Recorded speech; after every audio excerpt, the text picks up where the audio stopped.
கத்தரின் என்பவர் ஈரானில் இருந்த காலப்பகுதியிலே அவர் முஸ்லீமாகவும் மதம் மாறினார். இவ்வாறுதான் ஈரானுக்குள் ஆழ ஊடுருவிய நடவடிக்கை இடம்பெற்றது.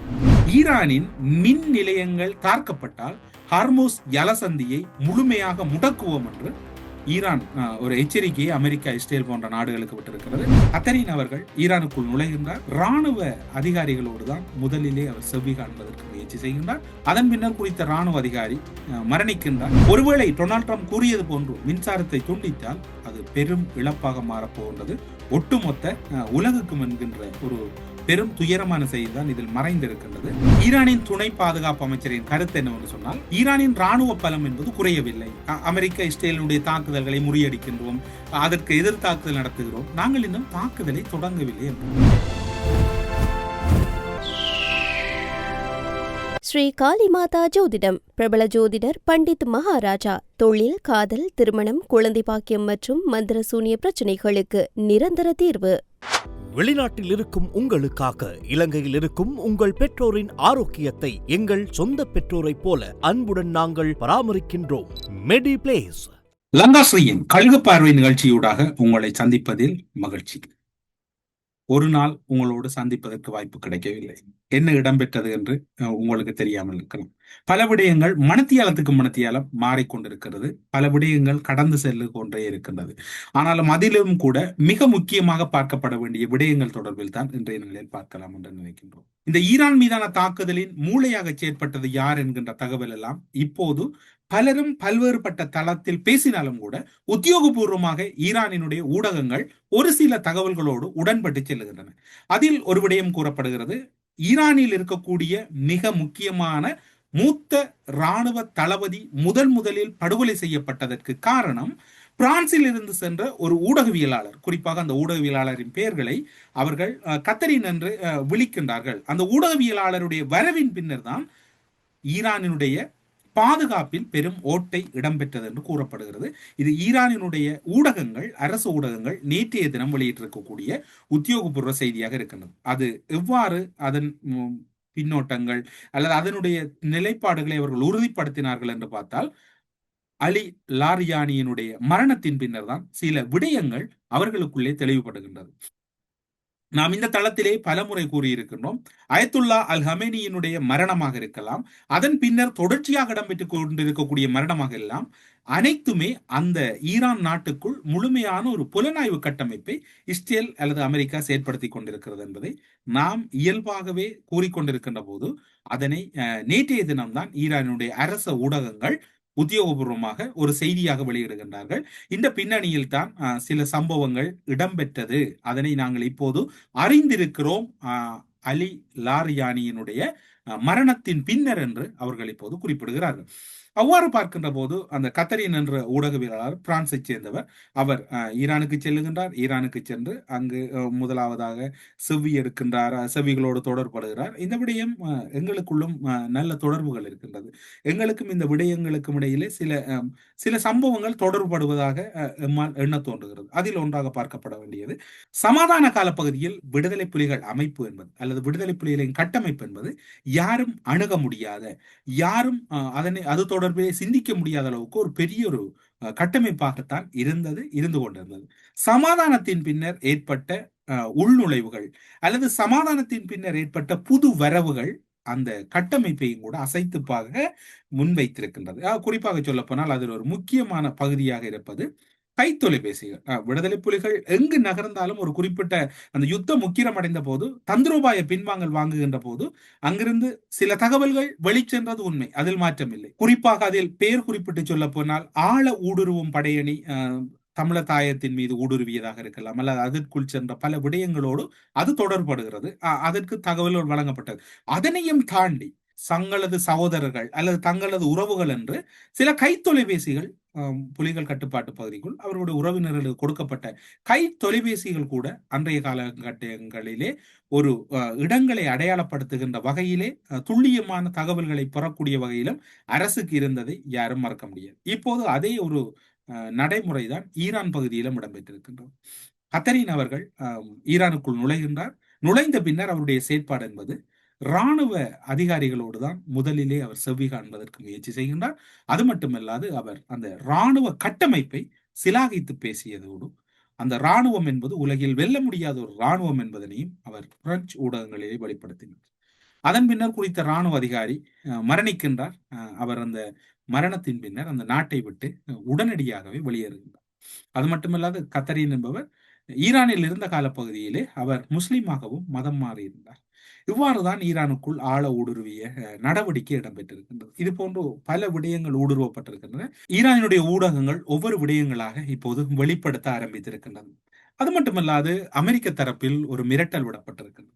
ஏன் இந்த விடயங்களில் எங்களுடைய விடயங்களையும் தொடர்படுத்துகிறோம் என்றால், சர்வதேச ரீதியாக ஒரு விடயம் இப்போது நடத்தப்படுகிறது என்றால் நாங்கள் அந்த விடயங்களுக்கு பழையவர்கள் அல்லது அந்த விடயங்களோடு நாங்கள் முன்னர் தொடர்பட்டிருக்கிறோம். எங்களுக்கு இப்படியான ஒரு சம்பவம் இடம்பெற்றது. நீங்களே சிந்தித்து பாருங்கள். விடுதலை புலிகளின் இந்த இடங்கள் எல்லாம் எப்படி அரசால் அறியக்கூடியதாக இருந்தது? எல்லாம் எங்களுடைய கைகளில் தான் இருந்தது. இதைவிட ஒரு மோசமான நிலை ஈரானுக்கு ஏற்பட்டிருக்கிறது. அது எவ்வாறு அந்த உளவு அமைப்புகள் ஈரானை இன்னும் ஒரு களத்துக்குள் நகர்த்தி இருக்கிறது என்பது தொடர்பில் இன்னும் ஓரிரு தினங்களுக்கு பின்னர் அல்லது ஓரிரு தினங்களில் உங்களுக்கு முழுமையாக தரலாம் என்று நம்புகிறோம். ஈரானின் மின் நிலையங்கள் தாக்கப்பட்டால் ஹார்மோஸ் ஜலசந்தியை முழுமையாக முடக்குவோம் என்று ஈரான் ஒரு எச்சரிக்கையை அமெரிக்கா, இஸ்ரேல் போன்ற நாடுகளுக்கு விட்டிருக்கிறது. தமது அணு உலைகள் மற்றும் மின் உற்பத்தி நிலையங்கள் மீது தாக்குதல் நடத்தினால் பாரிய விளைவுகளை சந்திக்க நேரிடும் என்று ஈரான் எச்சரிக்கை விடுத்திருக்கின்றது. அமெரிக்காவை பொறுத்தவரையில் அமெரிக்கா ஒருபோதும் ஓய்ந்த பாடில்லை. அறிக்கைகளும் அதனுடைய செயற்பாடுகளும் அப்படியே வந்த வண்ணமாகத்தான் இருக்கின்றது. அது மட்டுமல்லாது ஈரான் தரப்பிலே இன்னும் ஒரு மிக மிக முக்கியமான எச்சரிக்கை விடுக்கப்பட்டிருக்கிறது. மத்திய கிழக்கு பிராந்தியத்தில் இயங்கி வரும் அமெரிக்க பங்குதாரர்களை கொண்ட ஒரு எரிசக்தி மற்றும் தொழில்நுட்ப நிறுவனம் முற்றாக அழிக்கப்படும். அமெரிக்காவுக்கு சொந்தமான மிக முக்கியமான மத்திய கிழக்கில் இருக்கக்கூடியது அழிக்கப்படும். ஈரான் தனது எல்லையை விரிவுபடுத்தியுள்ளது. ஈரானின் இந்த அறிவிப்பானது ஒரு மிகவும் ஆபத்தான அறிவிப்பாகத்தான் பொருளாதார நிபுணர்களால் பார்க்கப்படுகிறது. பிராந்திய பொருளாதாரத்தின் அழிவாக மாறும் அபாயத்தை இது தொட்டிருக்கிறது. மின்சாரத்தை ஈரான் பகுதியிலே அமெரிக்கா துண்டித்தால் திரும்ப மீண்டும் சொல்லுகிறோம், ஈரானை பொறுத்தவரையில் போரியல் ரீதியாக பின்னடைவுகள் மாற்றமில்லை. ஆனால் போர் செய்யக்கூடிய வலிமை இழந்திருக்கிறதா என்றால் அங்குதான் இங்கு கேள்வி இருக்கின்றது. அவ்வாறான ஒரு சூழ்நிலை இல்லை என்றுதான் கூறப்படுகிறது. இனி இழக்கப்படுவது அல்லது அழிக்கப்படுவது என்பது முழுமையான பொருளாதார இலக்குகள் என்பதை மீண்டும் திட்டத்தெளிவாக கூறியிருக்கிறது ஈரான். அது மட்டுமல்லாது ஈரானின் 400 பாலிஸ்டிக் ஏவுகணைகளை வீச்சுக்களை 92% மறைக்கப்பட்டது. கிட்டத்தட்ட ஒரு 90% என்றாலும் கூட 10% தாக்கம் என்பது இஸ்ரேல் பிராந்தியத்தில் அதிக அளவில் இருப்பதற்கு தான் வாய்ப்பு இருக்கின்றது. அதில் மாற்றமில்லை. அதில் இப்போது ஈரான் ஒவ்வொரு பாலிஸ்டிக் ஏவுகணைகள் செலுத்துகின்ற போதும் அது பாதிப்பில்லை என்று இயல்பாகவே எல்லாரும் கூறுவார்கள். அந்த அடிப்படையில் இவையும் பாதிப்பில்லை என்றுதான் கூறப்படுகிறது. கிட்டத்தட்ட 92% தடுத்து விட்டோம் 400 என்று கூறினால் 8% கீழே விழுந்திருந்தால் கூட அது இஸ்ரேலினுடைய பெரும் நிலப்பரப்புகளில் பெரும் பாதிப்பாகத்தான் இருக்கு. ஹர்முஸ் ஜலசந்தி தான் இப்போது எல்லோராலும் பேசப்படுகின்ற விடயம். குறிப்பாக அமெரிக்க, இஸ்ரேல் தரப்பு அது பேசுகின்றது. நேட்டோ நீங்கள் வராவிட்டால் பரவாயில்லை, உங்களுக்கு இனி நாங்கள் உதவி செய்ய மாட்டோம், நாங்கள் எங்களுடைய தடத்தை பார்க்கிறோம், நாங்கள் ஹர்முஸ் ஜலசந்தியை பயன்படுத்தவில்லை என்று டொனால்ட் ட்ரம்ப் காலையில் கூறுவார். மாலையில் கூறுவார் இல்லை இல்லை நாங்கள் அதை பிடித்தே தருவோம் என்று. இப்போது பார்த்தால் அமெரிக்காவின் அந்த சொல்லை அல்லது அமெரிக்காவினுடைய அந்த அறிவிப்பை ஈரான் ராணுவம் பொய்யாக்கி இருக்கின்றது. ராணுவ பலம் குறையவில்லை, ஹார்முஸ் ஜலசந்தி எமது கட்டுப்பாட்டில் தான் இருப்பதாக ஈரானுடைய பாதுகாப்பு துணை அமைச்சர் திட்டவட்டமாக அறிவித்திருக்கிறார். ஈரானின் துணை பாதுகாப்பு அமைச்சரின் கருத்து என்னவென்று சொன்னால், நாங்கள் இப்போது வரைக்கும் ஒரு தற்காப்பு யுத்தத்தை தான் நடத்தி கொண்டிருக்கிறோம். ஈரானின் ராணுவ பலம் என்பது குறையவில்லை. அமெரிக்க, இஸ்ரேலினுடைய தாக்குதல்களை முறியடிக்கின்றோம், அதற்கு எதிர் தாக்குதல் நடத்துகிறோம், நாங்கள் இன்னும் தாக்குதலை தொடங்கவில்லை என்கின்றார். இங்குதான் சந்தேகம் இருக்கின்றது. அப்படியாயின் ஈரான் முழுமையான ஒரு யுத்தத்துக்கு செல்லுமாக இருந்தால் அல்லது அவருடைய கூற்றுப்படி இவர்கள் இப்போது செல்வார்களா செல்லவில்லையா தெரியாது.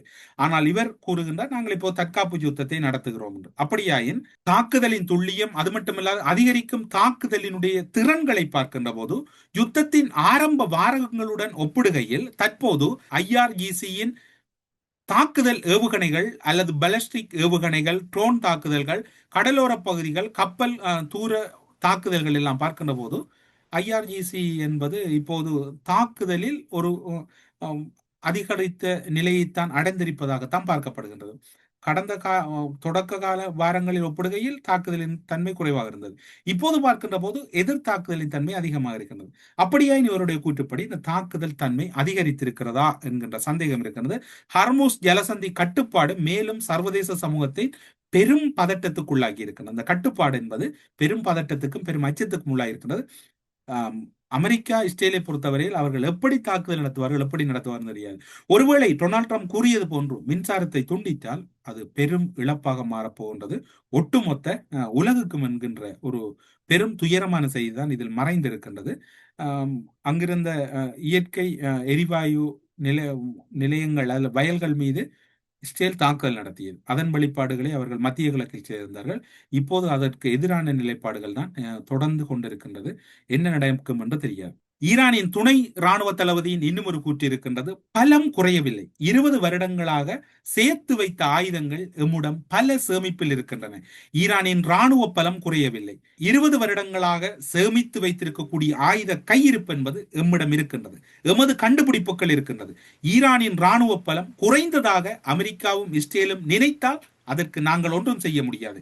இன்னும் கூறியிருப்பதாவது, அமெரிக்காவின் கணிப்புகளை தவிடுபடியாக்கிய ஈரானின் பாதுகாப்பு அமைச்சர், ஹார்முஸ் ஜலசந்தி நீரிணையை எங்கள் கட்டுப்பாட்டில் உள்ளது, முடிந்தால் தொட்டு பாருங்கள், அதற்கு பதிலடியை நாங்கள் தருகிறோம், முடிந்தால் மின்சாரத்தையும் துண்டித்து பாருங்கள், அதற்கு பதிலடியை நாங்கள் மத்திய கிழக்கில் தருகிறோம் என்று நேருக்கு நேர் கிட்டத்தட்ட நேருக்கு நேர் பேசியது போன்றுதான் அவருடைய பதிலடி இருக்கின்றது.